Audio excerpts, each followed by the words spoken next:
Hello, and welcome back to IAC TV. Today, I get to spend time with Emma Faye and Hank the Hearing Dog at Aid the Silent, learning about the deaf community. Let's get started.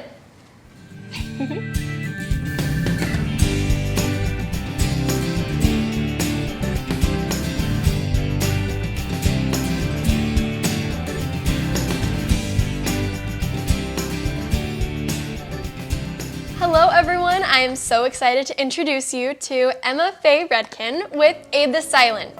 Emma, thank you so much for letting me come interview you today. Thanks for coming to our place and sitting on my pink couch. I love it. Yes. Now, quick question for you. Do you like to go by Emma or Emma Faye? I actually love to go by Emma Faye. All right. Because I learned the meaning of my name. I was going through a really hard time. I was losing more of my hearing when I was in college. And I just thought, look up the meaning of your name, because there was something of significance there. And so I looked it up, and Emma means whole and complete. And Faye means trust. I needed to know to have whole and complete trust. And a lot of the messages that I had heard growing up was something was wrong with me.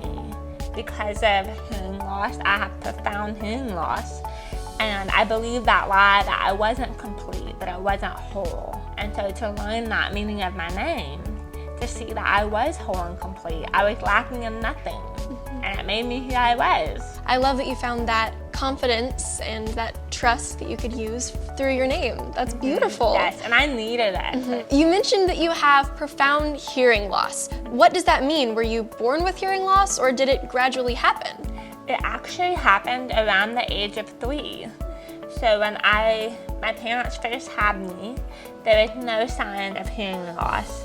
But around the age of 3, they started to notice some things. I would say happy dog instead of puppy dogs. And so I had a lot of differences in my speech, and they noticed that I wasn't listening to them when they would give instruction or even with discipline. They couldn't understand why I would go to ballet class and all these other girls were doing perfect dance routines and a recital, and I was literally dancing to my own beat in the corner. And a teacher actually was the one who mentioned it to my mother and said, something's not right with Emma's hearing. Go and get tested.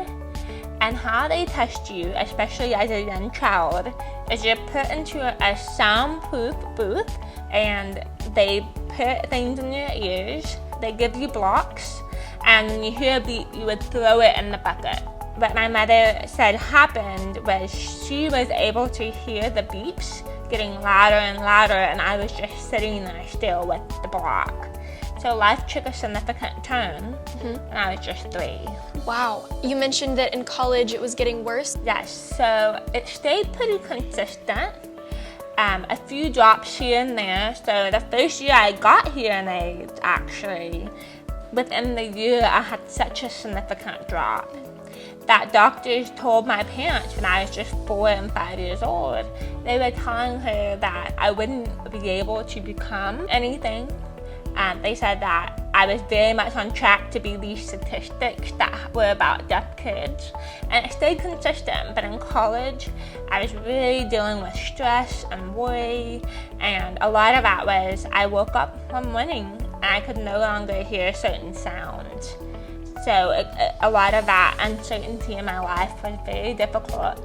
And I really believed the lie that I wasn't good enough, I wasn't gonna amount to anything. And I had amazing parents who were telling me the exact opposite, who every day were fighting for me to not believe that. And so that shift started happening around 14 years old, that I went to a summer camp and I realized for the first time that I was wonderfully made with great purpose and I had a great calling on my life.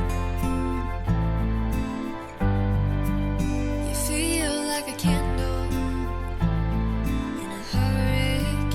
just like a picture with a broken frame, alone and helpless, like you've lost your fight, but you'll be alright, you'll be alright, 'cause when push comes to shove, you taste what you're made of. You might bend till you break, 'cause it's all you can take. On your knees, you look up, decide you've had enough. You get mad, you get strong, wipe your head, shake it off, then you stand. Then you stand. Life's like a novel, with the end ripped out, the edge of a canyon, with only one way down. Take what you're given before it's gone. Start holding on, keep holding on, 'cause when push comes to shove, you taste what you're made of. You might bend till you break, 'cause it's all you can take. On your knees, you look up, decide you've had enough. You get mad, you get strong, wipe your head, shake it off, then you stand. Then you stand. Every time you get up and get back in the race, one more small piece of you starts to fall into place. 'Cause when push comes to shove, you taste what you're made of. You might bend till you break, 'cause it's all you can take. On your knees, you look up, decide you've had enough.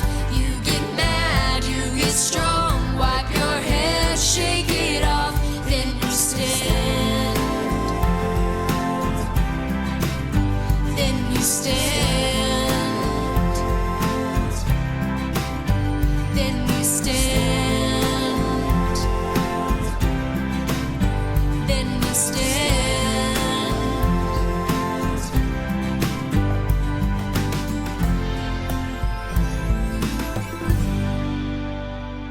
That was really great. Let's get back to the story. You mentioned like learning to speak. How was that for you, trying to hear your own voice? Growing up, I was made fun of for the way that I talked. So imagine being a preteen or in middle school and you can't say basic words. Right. Or when you do say them, you get made fun of, or people try to correct you all the time. So I was very self-conscious about the way I spoke. I describe it as feeling like there was a brick waiting like on my tongue, and it was just impossible sometimes to say what I was really wanting to say. You feel trapped inside your own body, and even with hearing aids, it doesn't give you perfect hearing. It actually just fills in the missing gaps of the sounds that you can't hear. And then I'm mainly a lip reader, so if I don't see your lips, I can miss out on 85% of the conversation, even with hearing aids. So with your hearing loss, did that slow you down at all in high school and college? I had a lot of fear of speaking in public, a lot of fear of people hearing my I call it my deaf accent. And my mom and I were talking about this dream that I had. I wanted to be the second Miss America who was deaf. So the first one was named Heather Whitestone, and she was crowned in 1995. And she was really my only role model growing up. To be a Miss America, you have to have a talent. And I always loved music, even being deaf. I could feel the vibrations, I could crank it up and feel the bass. Yeah. So I decided to go and learn to play the piano. And I could really feel it, the vibrations in my arm, and I would be able to close my eyes or put my head against the upright piano and learn what different notes felt like. And then that led into, well, if I can play the piano, maybe I can sing. And then I ended up taking voice lessons, learning to play guitar. So I started performing in high school and at local coffee shops or for school talent shows. And then once I got to college, I just had to feel a lot of, insecurities just from growing up most of my life believing that my voice was not pretty enough. And I ended up getting an email that changed my life. And it said, you are officially entered into the Miss America preliminaries for Miss San Antonio to Miss Texas. And I was just who did this? Like, who signed me up? So I started asking people around me that knew the secret thing that I had. And I finally got to my mother. And she told me, hey, you were settling for your second best, your second dream. Mm-hmm. You have this huge thing that's been in your heart since you were little. Go and see what it's about. I ended up going to that meeting just to check it out, and you had to have a platform. You had to have an organization that you represented as you competed. Mm-hmm. And I knew that was the moment, okay, we're launching the Silent. This is happening. And most schools take a year to prepare. I took about 2 months. I showed up, couldn't do makeup, had no idea how to walk in heels, and I learned all that in 2 months, and I won. And it was just an overnight change. I immediately started getting emails and letters from other kids that were deaf, and they were just telling me how they'd never seen a deaf princess. Mm-hmm. And that's where I started realizing that weight of responsibility, that this was happening. And the nonprofit took off. So a lot of things I was afraid of actually was used as my launching pad. Mm-hmm. So the deepest parts of my story that felt broken or painful, that launched me into doing what I do now, which is meeting other young people and telling them, hey, this isn't the end of a journey. This is the start of a journey. You have hearing loss, but it's just the beginning. And that there is a challenge, but once you see the other side, once you reach that mountain, you're going to understand why. Mm-hmm. Because of her experience in the Miss America pageant, Emma Faye founded Aid the Silent. Let's learn more about it. We give hearing aids to children. We help with speech, just like me, and then we teach sign language. And we're one of a few organizations that help both the deaf culture who sign and those who use, it's called listening and spoken language. So you use hearing aids, you use speech. So we actually include both. And so we do a lot of deaf teen events. We do deaf prom. We're actually building a playground right now at our new offices here, because there's so many things that I have seen the redemption and the change in my own story, because I felt like I wasn't included on the playground. Well, now we get to build the dream playground where everyone's included. Yes. And I didn't have the best experience at prom. Well, I get to throw deaf prom now, and everybody has the best time. Mm-hmm. So I'm getting to see a lot of the beauty from struggles, and how much my story came from feeling like I was voiceless, and now my main part of my job is I speak. I just cannot believe the very thing I was insecure about is the very thing that I have to do every single day. Mm-hmm. And every day you choose, I'm going to get up, I'm going to do the very thing that I'm afraid of. Flip, flip, flip my attitude. When I'm sad and don't know what to do. Make my joy complete, get my head above my feet. Flip, flip, flip my attitude. When I'm down, won't you turn my world around? When I'm great, won't you make a brighter day? And flip, flip, flip my attitude. When I'm sad and don't know what to do. Make my joy complete, get my head above my feet. Flip, flip, flip my attitude. When I'm low, help me know where to go. When I'm blue, help me keep my eyes on you. And flip, flip, flip my attitude. When I'm sad and don't know what to do. Make my joy complete, get my head above my feet. Flip, flip, flip my attitude. Flip, flip, flip my attitude. When I'm sad and don't know what to do. Make my joy complete, get my head above my feet. Flip, flip, flip my attitude. Make my joy complete, get my head above my feet. Flip, flip, flip my attitude. Let's learn more about the difference between deaf and hard of hearing. So this there's deaf, capital D, and capital D deaf means that you grew up using sign language, you are a part of a culture, you actually would not say it's a disability. And then hard of hearing means that you may have moderate hearing loss, you use hearing aids, you use speech therapy, and I'm kind of in between both, so there wasn't really a place for me, and I really struggled with that growing up because I didn't know any other people with profound hearing loss. But once I got to high school and I started applying for colleges, I actually got classified as legally deaf. I'm completely deaf once I take out hearing aids. I use sign language to understand, so I'm not completely where I have no residual, but I'm pretty close. I'm about 80 to 90% of my hearing is missing. And hearing aids are a computer system that fills in missing sounds and a frequency you might understand. So that's why my speech is different.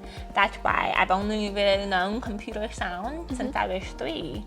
And so without them, I can't hear anything. Right. Emma Faye has a special sidekick to help her hear. Let's meet him. And who is this sidekick of yours? The sidekick is named Hank, the hearing dog. Hank, come here, up, touch. So this is Hank, and he is a hearing alert dog. I knew that I needed a partnership, especially wanting to stay independent and wanting to live the fullest life possible when I was really struggling with a lot of fear. And I knew that I needed something and someone, Hank, to be my ears for me. I wanted to stay independent and I wanted to keep traveling, so I knew I needed help. And I applied for Hank, and it took 2 years to get matched with him because they don't try to fix the dog to the person, they fit the person to the dog. Let's watch Hank in action.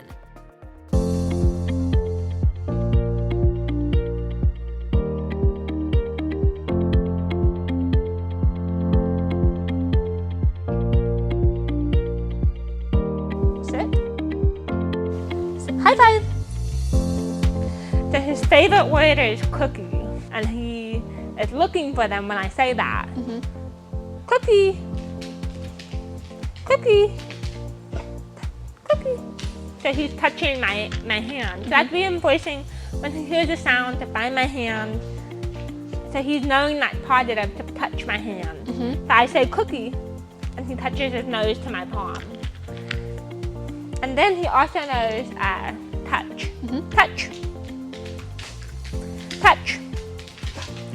So this kind of training is fun for him, and it's also reminding him who's in charge and that he works for me.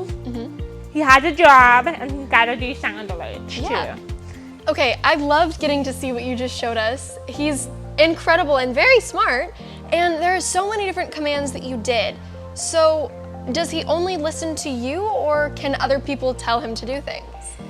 For the most part, he only listens to me because he knows Emma is my person. So when he trained, they try not to have him really attached to anybody, and he only learned my name. So even before he meets me, he knew Emma Faye. Wow. So he's alerting me for those sounds of Emma Faye. He knows that I am who he's protecting and who he's alerting sounds for. How old is Hank? He's 5. He just had his 5th birthday. Happy birthday! Yes, but we were matched when he was 2, and we've been in a partnership for 3 years. What breed of dog is Hank? He is a lab, but he's an English lab. Okay. So that's why he's a little stockier. He's got a big bucket head and lots of droopies on his face. So Hank does not bark, especially when he's working. He stays in his place. So I put him in a place. I have a mat, or on the airplanes, I put him by my feet. He won't move. He's tired now. He's passed out. He's so tired from showing all his special tricks. So he works, but most of the time he's chill.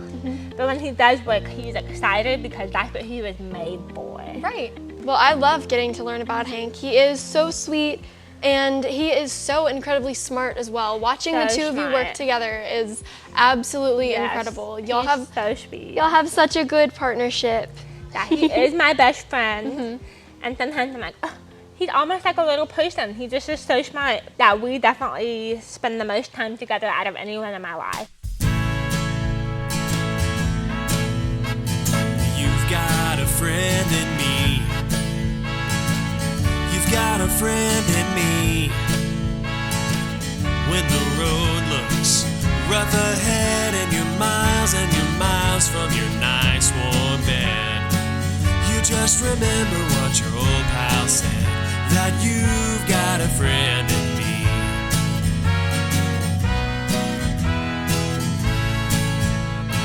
You've got a friend in me.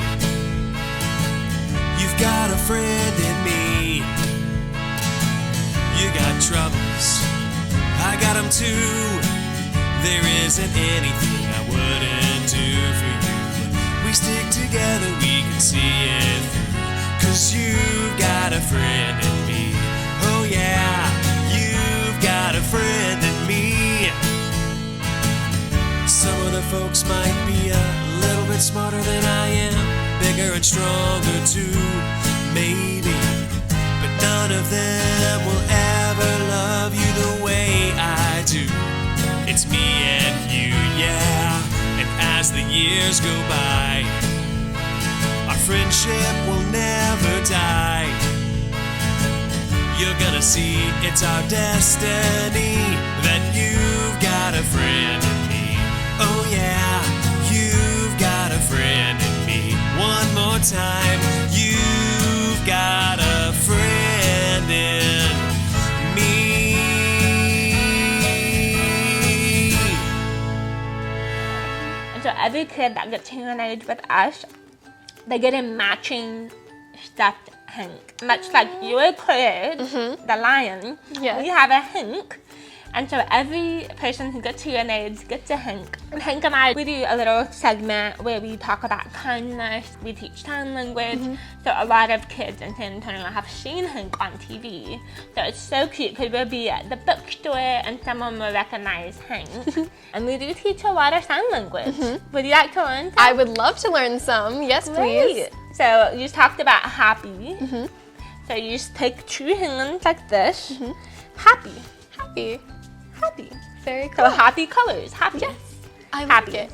And then if you're feeling very sad, you sign sad. Sad. Yes, and sign language is very expressive. So you're gonna use your facials. The way that you move your eyebrows actually Really? will teach you a different word. So if I'm signing a word, let's say play. When I go play. Play. If I'm like, don't want to play. Okay. Like that makes it negated. I don't want to play. But if I want to play, I'm like, oh yeah, let's go play. Cool. Yeah. Very This is how fun. you say play because it's like doing activities. So Yeah. play. Play. Yes. That's so fun. It's a happy sign. Happy. Play. Sad.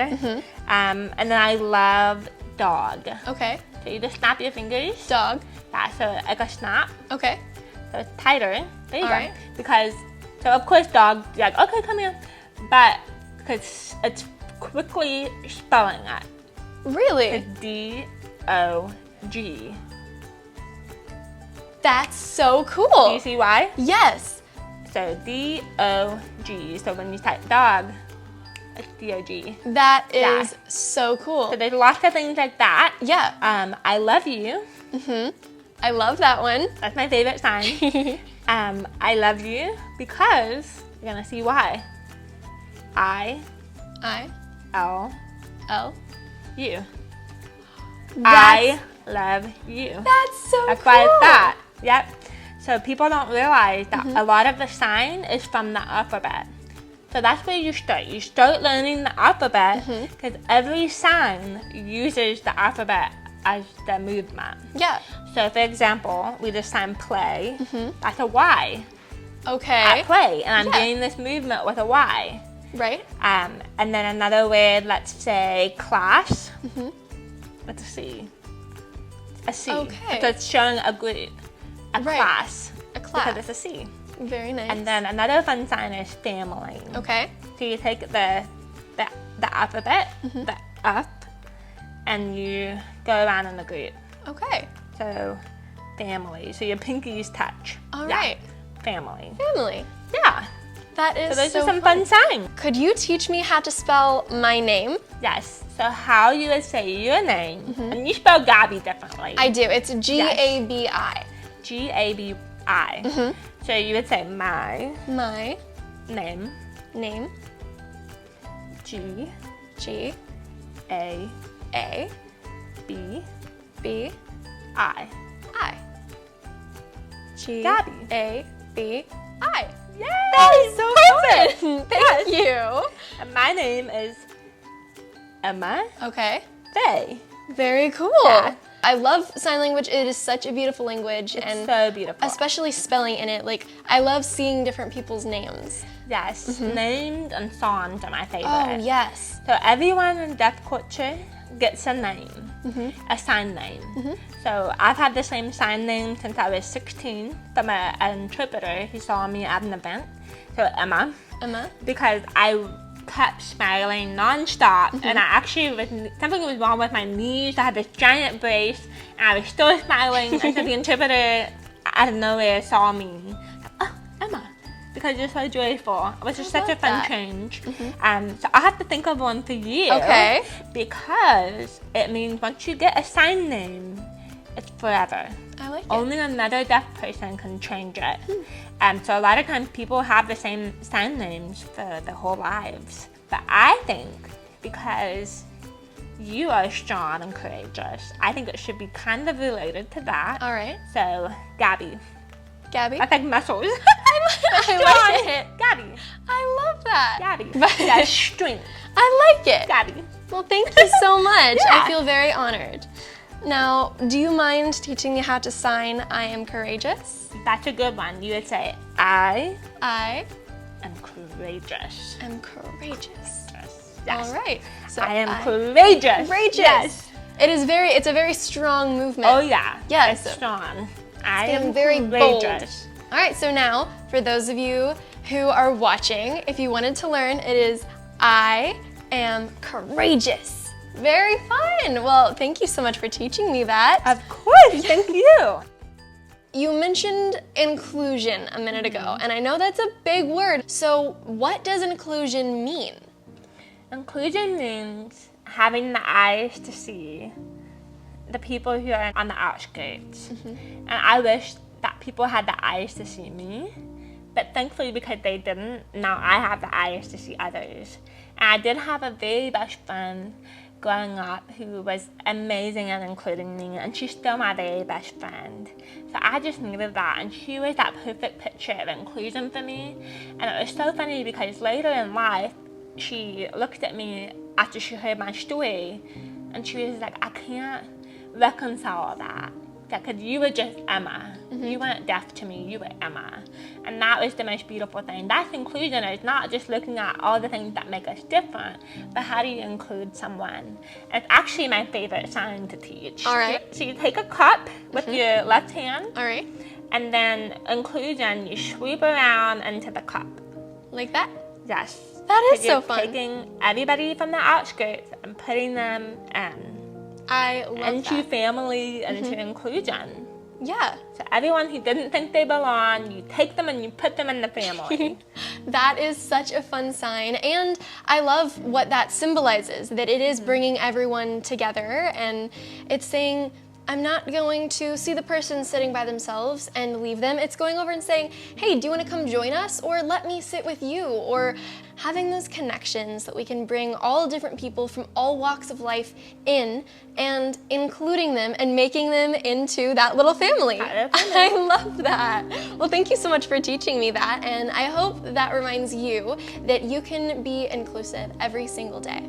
You took something that was a difficult challenge that you were facing and you turned it into something incredible to help encourage others. That's what I encourage all of you watching to do. Your circumstance may not be great, you may be having a tough time, or something has changed in your life. And you can use that and build a platform and help others, even if it's just inviting someone over to your lunch table to show kindness, or just waving at someone in the hallway or on the sidewalk. It can change someone's day and really show inclusion. We hope you've enjoyed this episode. To learn more about Aid the Silent, visit aidthesilent.com. And always remember that you are strong and courageous. Until next time. This has been an I Am Courageous television production.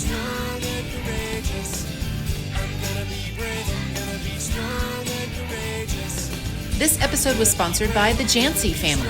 Thanks for helping us create uplifting entertainment to encourage kids and families.